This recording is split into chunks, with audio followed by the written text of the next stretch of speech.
individuals actually turned into fighting machines, but always equipped with the potential capability of normalizing themselves again through the control of evolution. For such an event to transpire millions of years would be required, though, and this evolutionary path continues even today, as is evident in terrestrial man. The genetic manipulations made the negative or evil factors, as humans of Earth know it, particularly forceful and unnaturally aggressive. For this reason these factors have not dissipated from terrestrial man to the point where they can never flare up again in any way, that is to say, in his excessive procreation of offspring. Such behavior has led to overpopulation, every type of ensuing ill and religious sectarian insanity and imbecility that is frequently fanatical in character. All of these factors threaten not only the complete, ultimate destruction of the planet, but also the environment in general and every life form. Terrestrial man's thoughts and actions represent a regressional phase toward the ill condition of the genetic manipulation whereby everything degenerates and becomes excessive, just as it did in earliest times. The creator overlords, at the time, discerned another reason for eliminating the genetically manipulated people. This regressive phase is manifested ever more powerful in military action, militant matters or religious sectarian machinations. Military practices, political hate campaigns, religious sectarian fanaticism and every type of crime generate a loss of control over the positive, which is consumed and suppressed by the negative. This turmoil spawns a state of negative evil frenzy, which is then indulged in and pursued without restraint. In ancient times, men and women were equal regarding their capability and energy to live, fight and do other things. Hence, there was neither a distinction between men and women in those aspects nor in their work sites or types of tasks they performed, although men relieved the physically weaker women at strenuous chores. Women and men were equal in every way without there being any discrimination whatsoever between the sexes, as long as biological differences and related details, which were, of course, considered and observed even in your times. Even then, therefore, women were mainly responsible for maternal duties and household tasks when they were married with offspring.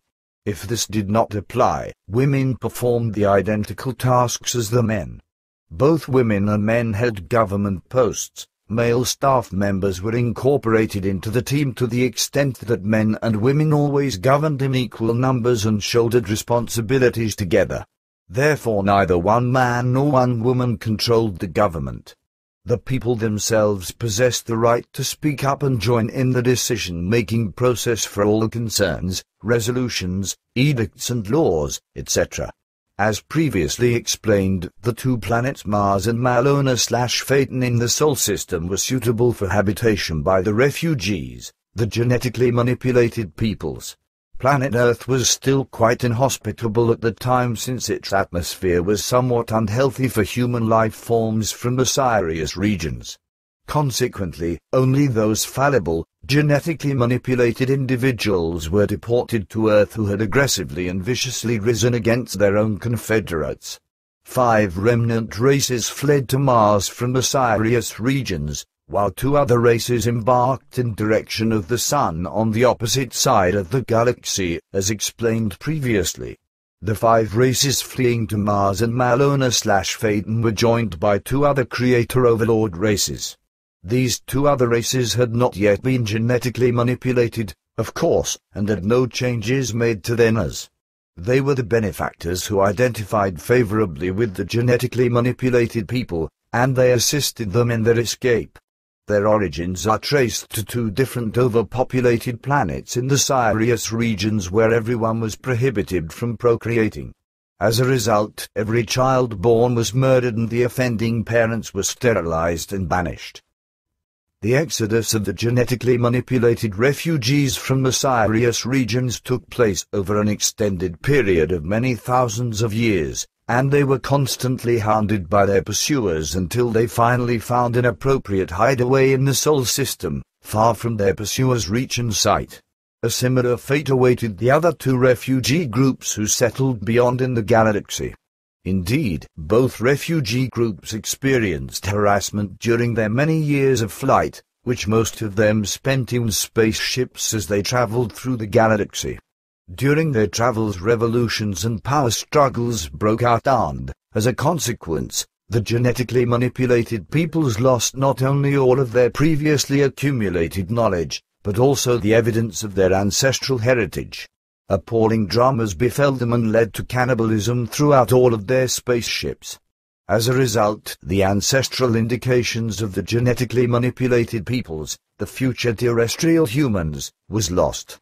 This knowledge consisted also of information regarding the creational natural laws and directives, among other things. Great confusion ensued that led to further problems in face of the knowledge about the dangers of their pursuit. This knowledge was passed down from one generation to the next. The genetically manipulated peoples, along with their benefactors, the creator overlords, who eventually settled on Mars and Malona, ultimately developed into a notable technological culture. Unfortunately, they were not able to protect themselves sufficiently and one day were forced to flee from the planets. Their scientists discovered that the solar system was cosmically much more perilous than they had originally anticipated.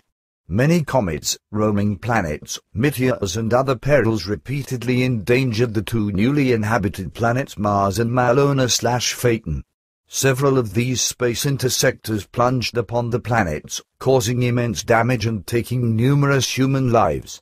In the process, a large roaming planet was discovered that had an unusually long rotation period and an orbit that projected it far beyond the outermost planets of the solar system.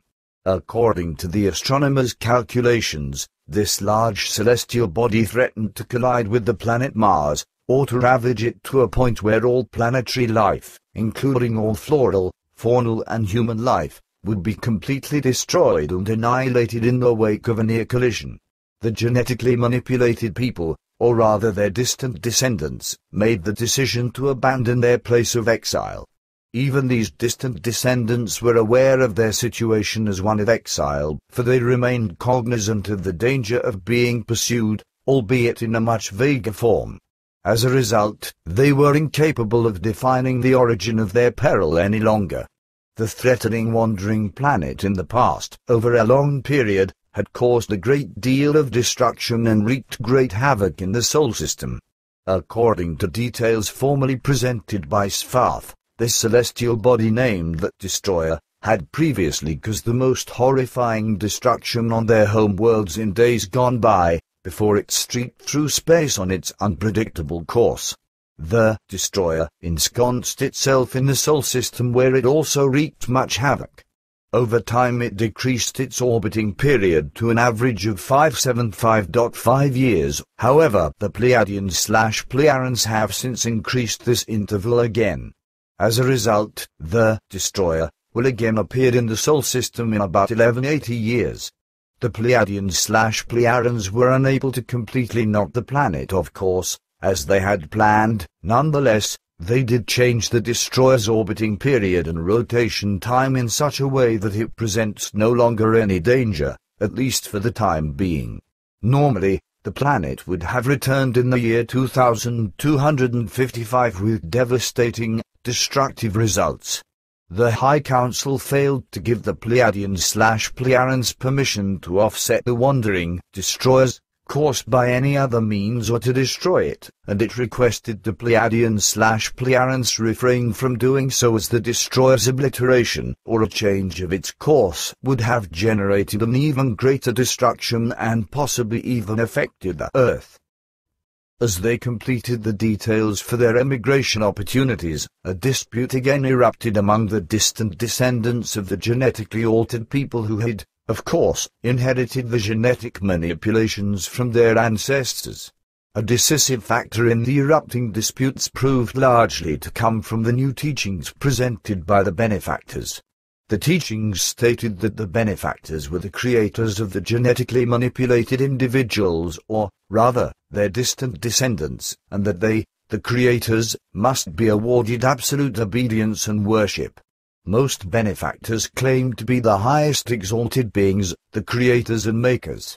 However, these opinions and demands were not shared by all benefactors, and, subsequently, two camps formed. One camp consisted of the purported creators, and the other of those who retained their prevailing benevolent attitude, who distanced themselves from this creatorism. A dispute resulted not only among these two camps but also among the faithful within the two parties, their followers. Ultimately, the antagonists reached an agreement whereby those who wanted to do so departed from planet Mars in the direction of Earth and Malona.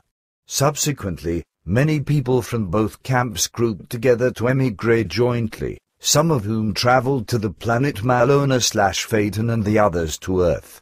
The emigration group leader to Malona/Phaeton was called Zenka, whose wife Amaleka concurred with him. The Earthborn group also had two emigration leaders who were brothers called Semos and Passers. The atmosphere on Malona was safe and healthy for the emigrants and the peoples already inhabiting it. It was somewhat like the air on Mars and similar to the air the descendants of the genetically manipulated peoples had become accustomed to over many millennia in their spaceships. Unfortunately, the same could not be said about the air on Earth. Pragmatic modifications were therefore required for future emigrants who wanted to live on Earth. For this reason, the same purposeful adjustments ensued that had previously been effected when the degenerates were exiled to Earth at that time, and before they were deported to Earth, the exiled individuals were forced to adapt to the terrestrial atmosphere, and their skeletal frame required further stabilization, among other things. Those individuals willing to emigrate from Mars to Earth now had to undergo the same remedial procedures so that they would be capable of establishing themselves on this planet. Everything transpired as the scientists had formerly predicted. The destroyer penetrated the Martian orbit and wrenched Mars with it into another solar orbit, namely that of Malona, where it remained. Subsequently, Malona drifted away, however, because of the destroyer's powerful forces, but managed to exist in this orbit until the time when it was destroyed by its inhabitants many millennia later, and became the asteroid belt. During this drifting catastrophe, the inhabitants of Malona were decimated from approximately 470 million humans to barely 14 million, however, they were able to recover somewhat, and by the time they destroyed their planet, their population had increased again to approximately 52 million. The refugees on Earth lost contact with the people on Malona and Mars, which became completely desolate, and its remaining inhabitants perished. Individuals from the benefactor group who previously had demanded that they be exalted and worshipped, fiercely spread their false teachings and never again allowed the well-disposed benefactors to gain any power. In this manner, the creator overlords were then capable of putting on the airs of terrestrial man's creators, rising to power and spreading their insane religious doctrines, which, however, contained an absolutely novel yet equally false history of humankind's origin, history and belief. Its purpose was to definitively destroy and lose all data of mankind's true descent in the event that someone else would attempt to secretly glean the information from somewhere. Of course, the true benefactors did not allow this occur. They fought back by inventing their own religious creeds and disseminating them among the now numerous terrestrial human beings. They were hoping that through their new belief system, humans would learn to search for the genuine truth, to grasp and comprehend everything that is truly creational and natural, and they envisioned their situation turning to the better. To this end, the true benefactors coined the phrase, "The teachings shall be produced for the human beings on Earth, so that they may destroy the impurity and degeneration within their abused bodies." However, in these teachings, as in the teachings by the creator overlords, there lay the secret hope that these various philosophies of faith and religious doctrines would form a monumental hindrance, whereby the distant descendants of the genetically manipulated peoples would limit the size of their population to tolerable and responsible numbers. An alternate motive behind this was that the manipulated peoples' descendants would neither rise against the creator overlords, nor the still benevolent benefactors in order to gain control over them, among other things. The benefactors did not want the descendants to prematurely evolve to the point where the descendants have the capability to fly